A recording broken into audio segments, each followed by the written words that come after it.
আসসালামু আলাইকুম প্রিয় দর্শক, কি ঘটতে চলেছে বদসুরত নাটকের ৩৩ নম্বর পর্বে? মায়ার ডিভোর্স কি সত্যি হয়ে যাবে? আর ডিভোর্স হলে কে নেবে তার দায়িত্ব? জামালের একটি ভুলের জন্যই আজ মায়ার জীবনটা নষ্ট হয়ে গেছে। তাহলে কি জামাল তার ভুল সংশোধনের সুযোগ পেয়ে মায়ার দায়িত্ব নেবে?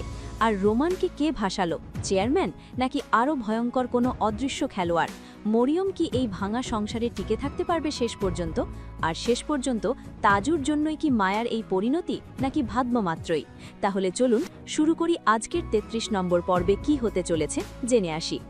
রাতের গভীর নিস্তব্ধতায় মায়ার চোখে ঘুম নেই। তার চারপাশে সবকিছু যেন ধীরে ধীরে ভেঙে পড়ছে। বদরুলের কথাগুলো তার কানে বারবার বাজতে থাকে। ডিভোর্স, অবিশ্বাস, অপমান। তার ভেতরে জমে থাকা যন্ত্রণা একসময় নিঃশব্দ কান্নায় পরিণত হয়। সে বুঝতে পারে এই সংসারে তার জায়গা ধীরে ধীরে শেষ হয়ে যাচ্ছে, কিন্তু তার অপরাধ কি সে এখনও জানে না। এইদিকে থানার অন্ধকার কক্ষে রোমান বসে আছে ভাঙা মানুষ হয়ে। তার চোখে শুধু একটাই প্রশ্ন, কে তাকে ধরিয়ে দিল? সে যখন জামালের মুখোমুখি হয় তখন তার ভেতরের সন্দেহ আরও গভীর হয়ে ওঠে। ভাইয়ের প্রতি বিশ্বাস আর অবিশ্বাসের মাঝখানে দোল খেতে খেতে সে যেন নিজেকেই হারিয়ে ফেলছে। বাইরে পুলিশের পায়ের শব্দ, ভেতরে জমে ওঠা রাগ, সব মিলিয়ে এক ভয়ঙ্কর বিস্ফোরণের অপেক্ষা। আরেকদিকে জামাল একসাথে দুই আগুনে পুড়ছে। একদিকে ভাইয়ের রোমানের মামলা, অন্যদিকে মায়ার ভাঙতে থাকা সংসার। তার মাথার ভেতরে যেন হাজারটা প্রশ্ন ঘুরপাক খাচ্ছে। কাকে বাঁচাবে সে? কাকে বিশ্বাস করবে? আর ঠিক তখনই এক অদৃশ্য চাপ তার জীবনের মোড় ঘুরিয়ে দিতে শুরু করে। সকালের আলো উঠতেই পরিস্থিতি আরও জটিল হয়ে ওঠে। মায়া যেন নিজেকে গুটিয়ে নেয় এক অদৃশ্য অন্ধকারে। তার চারপাশে মানুষ থাকলেও সে একা, একদম একা। ডিভোর্সের ছায়া এখন বাস্তব হয়ে তার সামনে দাঁড়িয়ে গেছে। সে বুঝতে পারে শুধু সম্পর্ক না, তার সম্মান, তার ভবিষ্যৎ সবকিছুই ঝুঁকির মধ্যে। এইদিকে বদরুল নিজের সিদ্ধান্তে অটল থাকলেও তার ভেতরে একটা অস্থিরতা কাজ করতে থাকে। মজনুর কথাগুলো, মায়ার কান্না আর নিজের পরিবারের চাপ সব মিলিয়ে যেন সে নিজেকেই বোঝাতে পারছে না সে ঠিক করছে নাকি ভুল। তবুও ইগো আর সন্দেহ তাকে ঠেলে নিয়ে যায় এমন এক সিদ্ধান্তের দিকে যেখান থেকে ফেরার পথ খুব কঠিন। অন্যদিকে রহিম মোল্লা আর চেয়ারম্যানের গোপন কথোপকথন এক নতুন ষড়যন্ত্রের ইঙ্গিত দেয়।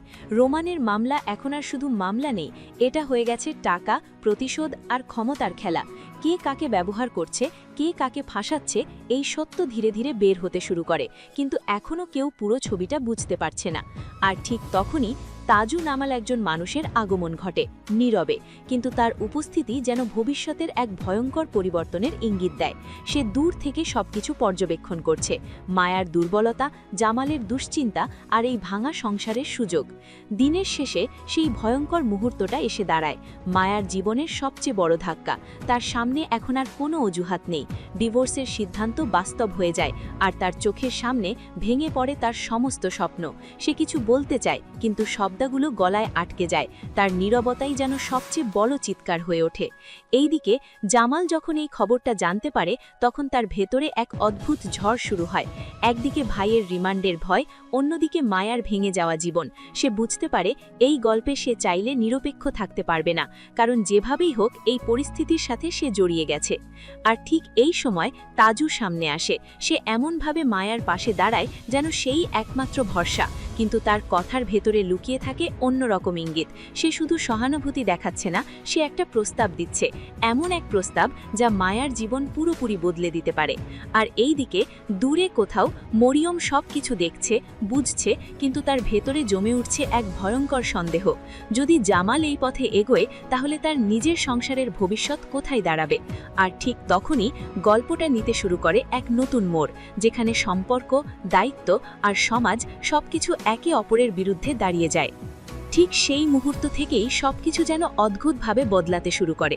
তাজু ধীরে ধীরে নিজের জায়গা শক্ত করতে থাকে, এমনভাবে যেন সে আগে থেকেই এই সুযোগটার অপেক্ষায় ছিল। মায়ার চারপাশে যখন সবাই সন্দেহ, অপমান আর অবহেলা ছড়িয়ে দিচ্ছে, তখন তাজু একমাত্র মানুষ হিসেবে সামনে আসে, কিন্তু তার সহানুভূতির আড়ালে লুকিয়ে থাকে এক অদ্ভুত উদ্দেশ্য। মায়া প্রথমে বিষয়টা বুঝতে পারে না, সে ভাবে হয়তো কেউ তার পাশে দাঁড়িয়েছে, কিন্তু তাজুর কথাগুলো ধীরে ধীরে অন্যদিকে মোড় নেয়। সে এমনভাবে ইঙ্গিত দিতে থাকে যেন মায়ার জীবনের এই ভাঙনই তার নতুন শুরু হতে পারে, তবে সেই শুরুটা হবে তাজুর হাত ধরেই। এইদিকে গ্রামের ভেতরে গুঞ্জন শুরু হয়ে যায়। মায়ার ডিভোর্স, তার চরিত্র নিয়ে ফিসফাস আর তার ভবিষ্যৎ নিয়ে কুৎসিত আলোচনা। সমাজ যেন বিচারক হয়ে দাঁড়ায়, আর মায়া হয়ে যায় এক নিঃশব্দ আসামি। কেউ সরাসরি কিছু না বললেও সবাই সব বুঝিয়ে দেয়। আর ঠিক তখনই তাজু তার প্রস্তাবটা পরিষ্কার করে দেয়, এমন এক প্রস্তাব যা শুনে মায়ার ভেতরের পৃথিবী আবার কেঁপে ওঠে। সে বুঝতে পারে এটা শুধু বিয়ে না, এটা এক ধরনের চাপ, এক ধরনের সুযোগ নেওয়া। অন্যদিকে জামাল যখন পুরো ঘটনাটা জানতে পারে, তাজুর প্রস্তাব, মায়ার অসহায় অবস্থা, তখন তার ভেতরে এক ভয়ঙ্কর দ্বন্দ্ব শুরু হয়। সে বুঝতে পারে এই পরিস্থিতি শুধু মায়ার না, কোনো না কোনোভাবে এর জন্য সে নিজেও দায়ী। তার নেওয়া সিদ্ধান্ত, তার নীরবতা, সবকিছু যেন আজ ফিরে এসে তাকে ঘিরে ধরে।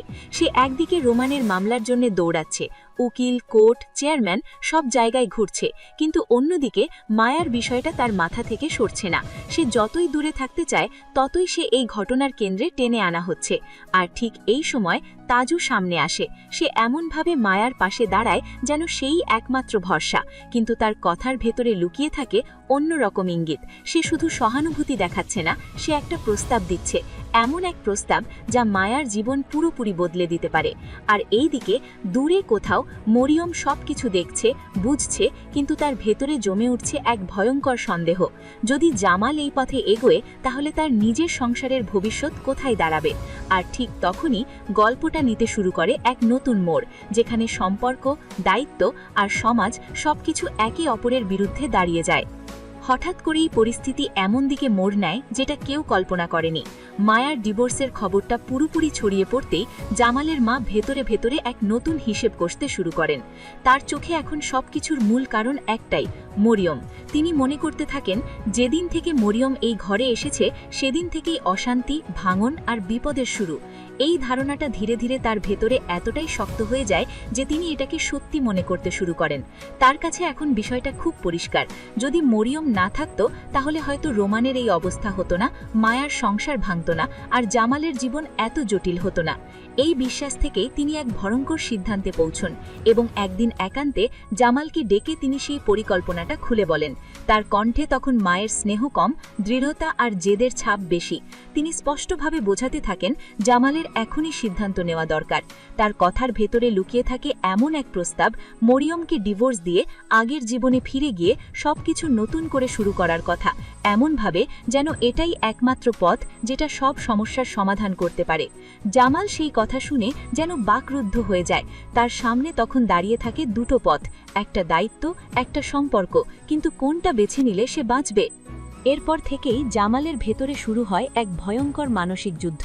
মায়ের কথা, তাজুর চাপ, মায়ার অসহায়তা সবকিছু মিলে তার মাথার ভেতরে একটা ঝড় তৈরি হয়। সে যতই নিজেকে শান্ত রাখতে চায়, ততই পরিস্থিতি তার হাতের বাইরে চলে যেতে থাকে। সে একদিকে ভাবতে থাকে, মা কি ভুল বলছে, সত্যিই কি সবকিছুর জন্য মরিয়ম দায়ী? আবার অন্যদিকে তার নিজের বিবেক তাকে প্রশ্ন করে, এভাবে কি একটা সম্পর্ক শেষ করে দেওয়া যায়? এটা কি সমাধান, নাকি আরও বড় ভুল? এইদিকে মরিয়ম সবকিছু সরাসরি না শুনলেও পরিবেশের পরিবর্তন খুব স্পষ্টভাবে টের পায়। জামালের আচরণ, তার নীরবতা, চোখের দৃষ্টি সবকিছুই বদলে যেতে থাকে। সে বুঝতে পারে কিছু একটা ভয়ঙ্কর সিদ্ধান্ত নেওয়ার পথে আছে জামাল। তার ভেতরে তখন এক অজানা ভয় জন্ম নেয়। সে বুঝতে পারে এই সংসারে তার জায়গা এখন আর আগের মতো নিরাপদ নয়, কিন্তু সে এখনও জানে না ঠিক কী সিদ্ধান্ত তার জন্য অপেক্ষা করছে। আর ঠিক তখনই সবকিছু আরও জটিল হয়ে ওঠে, কারণ মায়া ধীরে ধীরে এই পুরো খেলাটার কেন্দ্রবিন্দুতে পরিণত হচ্ছে, অথচ সে নিজেই কিচ্ছু চায় না। এবং তারপর সেই মুহূর্তটা আসে যখন সবকিছু একসাথে ভেঙে পড়তে শুরু করে। মায়ার সামনে যখন এই পরিকল্পনার ইঙ্গিত পৌঁছায় যে তাকে বাঁচানোর জন্য অন্য একজনের সংসার ভেঙে দেওয়া হবে, সে যেন সম্পূর্ণ স্তব্ধ হয়ে যায়। তার ভেতরে তখন এক অদ্ভুত যন্ত্রণা তৈরি হয়। সে বুঝতে পারে তার জন্য আবার একটা অন্যায় হতে যাচ্ছে। সে স্পষ্টভাবে নিজেকে গুটিয়ে নেয়। তার চোখে তখন আর কোনো আশা থাকে না। সে চায় না তার জীবনের জন্য অন্য কারো জীবন নষ্ট হোক। সে চায় না তার নামের সাথে আর কোনো অভিশাপ জুড়ে যাক। এইদিকে চারপাশের চাপ, অপমান, ভবিষ্যতের অনিশ্চয়তা সবকিছু একসাথে মায়াকে এমন এক জায়গায় ঠেলে দেয় যেখানে তার সামনে আর কোনো পথ খোলা থাকে না। আর ঠিক সেই সময় এক ভয়ঙ্কর সিদ্ধান্ত নেয় মায়া। নিঃশব্দে, কারো চোখে না পড়ে সে নিজের জীবন শেষ করার চেষ্টা করে, যেন এই সব কিছুর শেষ এখানেই হয়ে যায়। কিন্তু ঠিক তখনই একটা অপ্রত্যাশিত ঘটনা ঘটে। কেউ একজন সেই মুহূর্তে সেখানে উপস্থিত হয়, আর গল্পটা আবার ঘুরে দাঁড়ায় জীবন আর মৃত্যুর মাঝখানে ঝুলে থাকা এক নতুন মোড়ে। ঠিক সেই ভয়ঙ্কর মুহূর্তে, যখন সব কিছু শেষ হয়ে যাওয়ার পথে, হঠাৎ করেই অপ্রত্যাশিতভাবে একজন মানুষ সামনে এসে দাঁড়ায়। মায়ার নিস্তব্ধ ভাঙা অবস্থাটা দেখে সে এক মুহূর্তেও দেরি করে না, যেন সে আগে থেকেই বুঝতে পেরেছিল এমন কিছু ঘটতে পারে। মায়াকে দ্রুত সামলে নেওয়া হয়, তার শ্বাস প্রশ্বাস ফিরিয়ে আনার চেষ্টা চলে। চারপাশে তখন এক অদ্ভুত আতঙ্ক ছড়িয়ে পড়ে। এই ঘটনাটা খুব দ্রুত গোপন করার চেষ্টা করা হয়, কারণ এটা প্রকাশ পেলে শুধু মায়ার না, পুরো পরিবারের সম্মান প্রশ্নের মুখে পড়ে যাবে। যে মানুষটা মায়াকে বাঁচায় তার পরিচয় প্রথমে পরিষ্কার হয় না, কিন্তু তার চোখের দৃষ্টিতে একটা অদ্ভুত দৃঢ়তা থাকে, যেন সে শুধু সাহায্য করতে আসেনি, সে এই গল্পের সাথে আগে থেকেই জড়িত। এইদিকে ঘটনাটা ধীরে ধীরে জামালের কানে পৌঁছায়, আর সে যেন মুহূর্তেই ভেঙে পড়ে ভেতরে ভেতরে। সে বুঝতে পারে তার এক একটা সিদ্ধান্ত, এক একটা নীরবতা মায়াকে এই চরম অবস্থায় নিয়ে এসেছে। আর তখনই তার সামনে দাঁড়িয়ে যায় এক কঠিন সত্য। এই খেলায় সে শুধু দর্শক না, সে একজন দায়ী মানুষ। এরপর থেকেই জামালের ভেতরের পৃথিবী সম্পূর্ণ বদলে যেতে শুরু করে। অপরাধ বোধ তাকে এমনভাবে গ্রাস করে যেন সে নিজেই নিজের কাছে অপরাধী হয়ে দাঁড়িয়েছে। মায়ার সেই অবস্থার কথা মনে পড়লেই তার ভেতরে একটা অদ্ভুত যন্ত্রণা তৈরি হয়। সে বুঝতে পারে আর দেরি করার সুযোগ নেই। সে একদিকে নিজের মায়ের কথা মনে করে, যেখানে সমাধান হিসেবে দেওয়া হয়েছিল একটা সম্পর্ক ভেঙে আরেকটা সম্পর্ক গড়ার প্রস্তাব। অন্যদিকে সে দেখে মায়ার ভেঙে পড়া জীবন, আর মাঝখানে দাঁড়িয়ে থাকে মরিয়ম, যার ভবিষ্যতও এখন অনিশ্চিত। এইদিকে মরিয়ম ধীরে ধীরে সব কিছু বুঝে ফেলে। সরাসরি কিছু না বললেও তার চোখে জমে ওঠে ভয়, অভিমান আর এক ধরনের প্রস্তুতি, যেন সে যে কোনো মুহূর্তের জন্য নিজেকে তৈরি করছে। জামাল তখন বুঝতে পারে সে যাই সিদ্ধান্ত নিক সেটা কাউকে না কাউকে শেষ করে দিবে, কিন্তু এবার সে চুপ থাকতে পারবে না। সে একটা সিদ্ধান্তের দিকে এগোতে শুরু করে, যেটা তার নিজের জীবনকেও বদলে দিতে পারে। আর ঠিক তখনই আর একটা ধাক্কা আসে, যা তাকে পুরোপুরি বাস্তবতায় ফিরিয়ে আনে। এইদিকে কোর্টে রোমানের অবস্থা আরও খারাপ হয়ে যায়। মামলাটা এমন এক জায়গায় পৌঁছে যায় যেখানে আর কোনো সহজ রাস্তা খোলা নেই। তাকে রিমান্ডে নেওয়ার প্রক্রিয়া শুরু হয়ে গেছে, আর এই শব্দটাই যেন তার ভেতরের সব সাহস ভেঙে দিতে শুরু করে। লোহার ঝেরাটোপের ভেতরে বসে রোমান বুঝতে পারে এটা শুধু আইনের লড়াই না, এটা একটা খেলা, যেখানে সে হয়তো শুধু একটা মোহরা। জামাল তখন আর সময় নষ্ট না করে সরাসরি চেয়ারম্যানের সামনে গিয়ে বসে, কিন্তু সেই বসাটা যেন সাহায্যের জন্য না, বরং একটা দর কষাকষির ময়দান। চেয়ারম্যান খুব ঠান্ডা হিসেবি কণ্ঠে পরিস্থিতিটা ব্যাখ্যা করে। তার চোখে সহানুভূতি নেই, আছে শুধু সুযোগ। আর তারপর সে এমন একটা অঙ্ক সামনে রাখে যেটা শুনে সময় যেন থমকে যায়। 15 লাখ টাকা। এই টাকার বিনিময়ে হয়তো রোমান বাঁচতে পারে, না হলে তার সামনে অপেক্ষা করছে রিমান্ড, নির্যাতন আর অজানা অন্ধকার।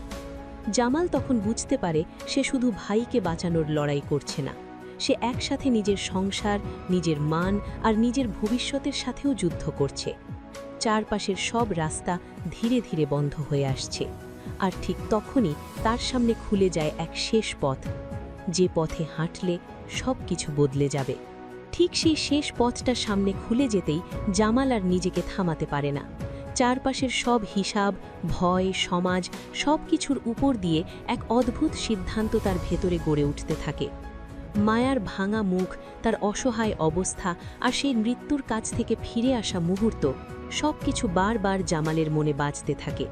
সে বুঝতে পারে এটা আর কারো দায় না, এটা তার নিজের দায়। এইদিকে তাজু আবার সামনে আসে। এবার তার কণ্ঠে আর আগের মতো নরম ভাব নেই, বরং একটা চ্যালেঞ্জ।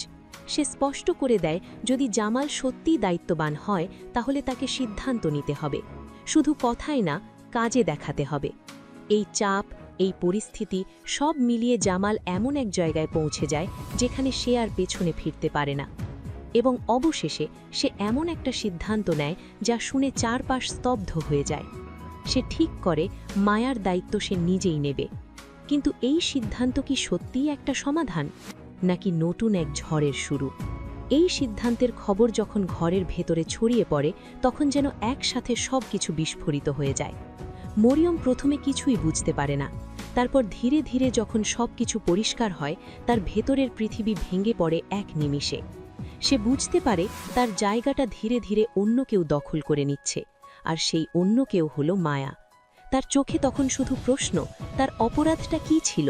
এইদিকে জামালের মা নিজের সিদ্ধান্তে আরও দৃঢ় হয়ে ওঠেন। তার চোখে এটা অন্যায় না, বরং ন্যায়। তিনি মনে করেন এইভাবেই সবকিছু ঠিক করা সম্ভব। ঘরের ভেতরে শুরু হয় তীব্র মানসিক টানাপোড়েন। কেউ কারো কথা বুঝতে চায় না, কেউ কারো কষ্ট দেখতে চায় না। সম্পর্কগুলো যেন একে অপরের বিরুদ্ধে দাঁড়িয়ে যায়। আর মায়া, সে এই সব কিছুর মাঝখানে দাঁড়িয়ে থাকে, একদম নিঃশব্দ, একদম ভাঙা। সে বুঝতে পারে তার জন্য আবার একটা সংসার ভাঙতে চলেছে। সবকিছু যখন একদম চূড়ান্ত অবস্থায় পৌঁছে যায় তখন গল্পটা নেয় সবচেয়ে বড় মোড়। মায়ার সামনে যখন পরিষ্কার হয়ে যায় জামাল তার দায়িত্ব নিতে যায়, তার জন্য নিজের সংসার ভাঙতে প্রস্তুত, তখন সে ভেতর থেকে কেঁপে ওঠে। তার চোখে তখন ভয়, কষ্ট আর এক অদ্ভুত দৃঢ়তা একসাথে দেখা যায়। সে আর চুপ থাকে না, সে বুঝিয়ে দিতে চায় এইভাবে কোনো জীবন গড়া যায় না, অন্যের ভাঙনের ওপর নিজের ভবিষ্যৎ দাঁড় করানো যায় না। এইদিকে জামাল একেবারে শেষ প্রান্তে দাঁড়িয়ে, একদিকে তার সিদ্ধান্ত, অন্যদিকে সবকিছু হারানোর ভয়। আর ঠিক তখনই ঘরের ভেতরে এমন এক মুহূর্ত তৈরি হয় যেখানে সবাই একে অপরের মুখোমুখি দাঁড়িয়ে যায়। কেউ আর পিছু হটতে চায় না, কেউ আর হার মানতে চায় না। কিন্তু এই লড়াইয়ের শেষ কোথায়? সেই উত্তপ্ত রাতের পর ঘরের ভেতরের পরিবেশটা যেন এক অদ্ভুত নীরবতায় ঢেকে যায়। বাইরে সকাল হয়ে গেছে, কিন্তু এই ঘরের ভেতরে যেন এখনও রাতই আটকে আছে। কেউ কারো সাথে ঠিকমতো কথা বলছে না, অথচ প্রত্যেকটা মানুষ ভেতরে ভেতরে আগুনের মতো জ্বলছে। জামাল চুপচাপ বসে থাকে, তার চোখের নিচে ক্লান্তির ছাপ। কিন্তু সেই ক্লান্তির চেয়েও বড় কিছু আছে, একটা ভার, একটা সিদ্ধান্তের চাপ যা তাকে ভিতর থেকে ধীরে ধীরে ভেঙে দিচ্ছে। সে বুঝতে পারছে সে যেটা বলতে চেয়েছিল, যেটাকে সমাধান ভেবেছিল, সেটা আসলে একটা বিস্ফোরণ তৈরি করেছে। এইদিকে ঘরের এক কোণে বসে থাকে মায়া, একদম নিঃশব্দ। কিন্তু আজকের মায়া আগের সেই ভেঙে পড়া অসহায় মায়া না। তার চোখে এখন কান্না নেই, বরং একটা অদ্ভুত স্থিরতা, যেন সে অনেক কিছু বুঝে গেছে, অনেক কিছু ছেড়ে দিতে শিখে গেছে। চারপাশে যখন তার জীবন নিয়ে সবাই সিদ্ধান্ত নিচ্ছে, ঠিক তখনই মায়া ধীরে ধীরে উঠে দাঁড়ায়। তার সেই দাঁড়িয়ে ওঠাটাই যেন পুরো ঘরের বাতাস বদলে দেয়। সবাই থেমে যায়, কারণ তারা বুঝতে পারে এবার মায়া কিছু বলবে। তার ভেতরে জমে থাকা সব কষ্ট, অপমান, ভয় সবকিছু একসাথে একটা দৃঢ়তায় রূপ নেয়।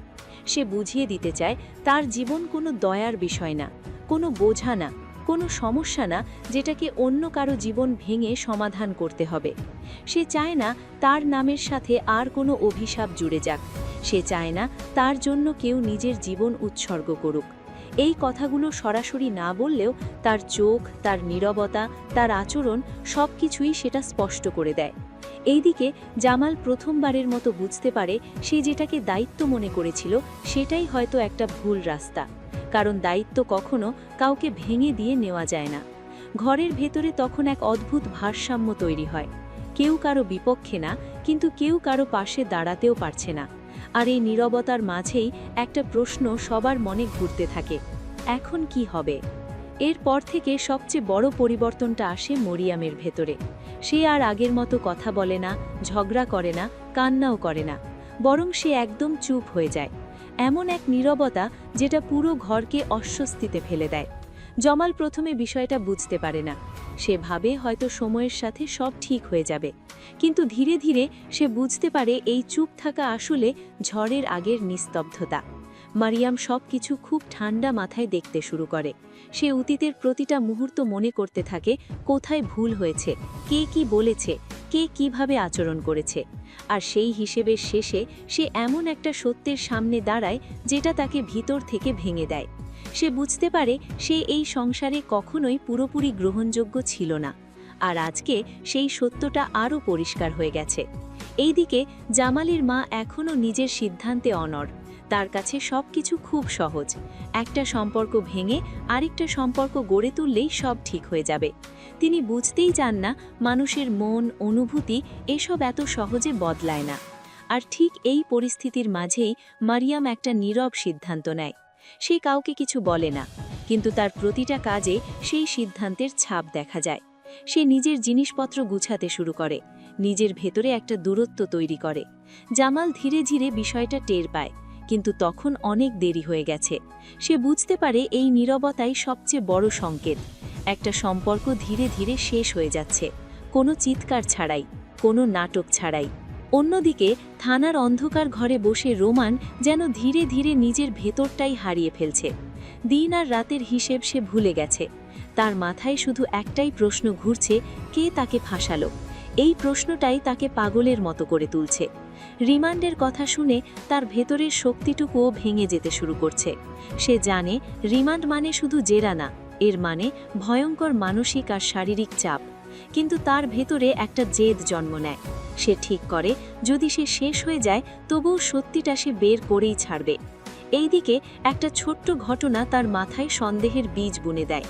পুলিশের একটা আচরণ, একটা নামের উল্লেখ আর একটা পুরনো ঘটনার সাথে মিল, সবকিছু মিলিয়ে সে একটা অদ্ভুত সংযোগ খুঁজে পায়।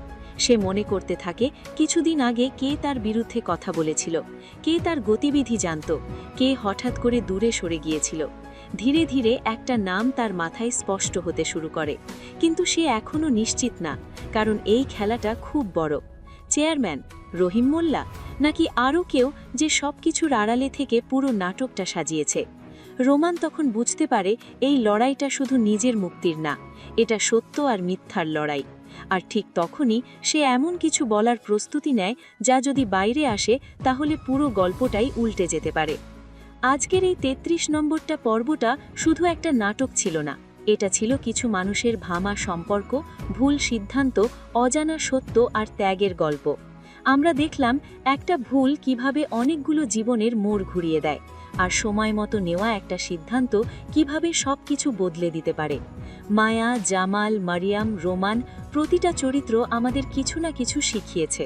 কেউ শিখিয়েছে ভালোবাসার মূল্য, কেউ দায়িত্বের ভার, আবার কেউ দেখিয়েছে কষ্টের মধ্যেও দাঁড়িয়ে থাকার সাহস। জীবনেও এমন অনেক মুহূর্ত আসে যেখানে ঠিক ভুল বোঝা কঠিন হয়ে যায়, কিন্তু মনে রাখবেন প্রতিটা সিদ্ধান্তেরই একটা প্রভাব আছে, নিজের ওপর আর আশেপাশের মানুষের ওপর। আপনাদের ভালোবাসা আর সমর্থনই আমাদের এগিয়ে যাওয়ার শক্তি। এই গল্প যদি আপনাদের মনে একটু হলেও জায়গা করে নিতে পারে তাহলেই আমাদের পরিশ্রম সার্থক। আবার দেখা হবে নতুন কোনো গল্পে, নতুন কোনো অনুভূতিতে। ততক্ষণ পর্যন্ত ভালো থাকুন, সুস্থ থাকুন। আল্লাহ হাফেজ।